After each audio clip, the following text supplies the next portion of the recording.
Lawrence, Tito Dan, ano yung problema? Meron ba akong hindi alam? May tinatago ba kayo sa akin?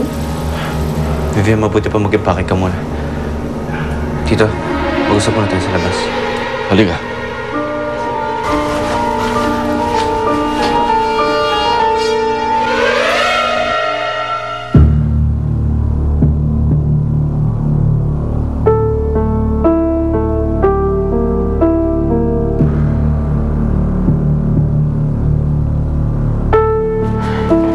Kilala mo ba si Jordan? Oo, Doktora. Kapatid ho siya ni Castro. Nagpunta siya dito. Tinatanong niya tungkol kay Arthur, ang namatay kong son-in-law. Huwag mong sabihin sa akin problema na naman ang dala niya. Pasensya na ho kayo. Hindi ho kasi nun matanggap pa nangyari sa kapatid niyang si Castro. Kaya gumagawa ho siya ng sarili niyang investigasyon. Pwes! I don't want him spying on me. Pagsabihan mo siya. Dahil ayoko nang magkasala ulit kung pakikialaman niya ang buhay ko katulad ng ginawa ng kapatid niya. Sige ho, Doktora. Kakausapin ko ho.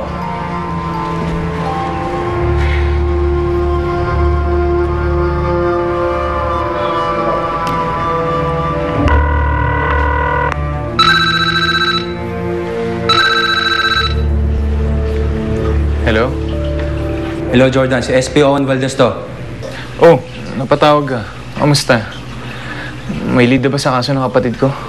Wala pa. Nag-iimbestiga pa kami. Kaya sana, huwag ka na makailam pa. Alam namin ang ginagawa namin. Hindi naman ako nakikailam, ha? Anong hindi? Nag-report sa akin si Doktora Charity. Galing ka raw kanina sa kanila. Jordan, makinig ka. Hindi ka polis, okay? Kaya hindi mo trabaho ang mag-imbestiga. Kaya sana, huwag mong tularan ng kapatid mo. Huwag ka na makailam kung ayaw mong mapahamak.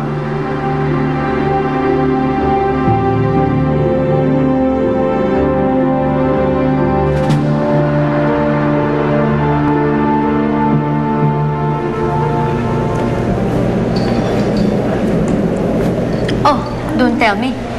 Till now, inis na inis ka pa rin dahil hindi pa nahuhuli si Vivian. Alam mo, mukhang ang tama ka eh. Mukhang ang nagbabalak na si Arthur na takasan ako eh. I'm sure. Eh, wala namang gagawin yung dalawang yun kung hindi ang pagtaguan ka. Hindi ako papayag. Halika. Saan tayo pupunta? Sa mga pulis, I think by this time, kailangan na natin yung tulong nila. Para masigurado ko na hindi sila makakalis dito sa Baguio hanggat hindi kami nagkikita-kita. Halika na.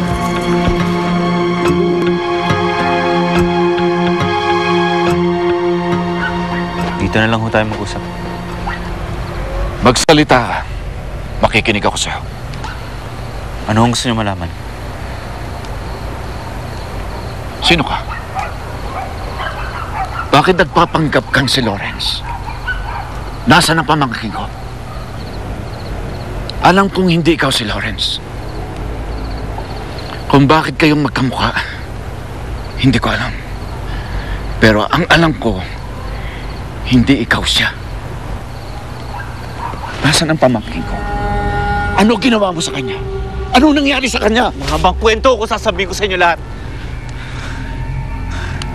Ang ibig mo sabihin, hindi nga ikaw si Lawrence? Sino ka? Sino ka? Ha? Bakit ka nagpapanggap na pamangkin ko? Wala akong masamang ginawa kay Lawrence. Mabuti ako kang tao. Ang ganun. Nasaan siya? Bakit magkahawi kayong dalawa? Bakit magkamukha kayong dalawa? Hindi ko ito kasalanan. Ibang tao may gawa nito. Yung ibang tao sinasabi mo? Ha? Masyadong komplikado kung sasabihin ko sa inyo. Anong komplikado? Buhay pa ba siya? Nasaan sa pamangkin ko? Alam niyo, gusto kong sabihin sa inyo ang totoo. Pero huli na. Sa ngayon, nandito na si April. Sinundan niya kami. Hindi niya kami pwede makita ng Vivian dahil guguluhin niya ang buhay namin. Kaya hayaan niyo kami umalis. Pero pinapangako ko sa inyo. Sasabihin ko sa inyo ang totoo. Ang totoo tungkol sa akin at ang totoo tungkol kay Lawrence. Alam kong mabuti kayong tao. Ako rin naman ho hindi.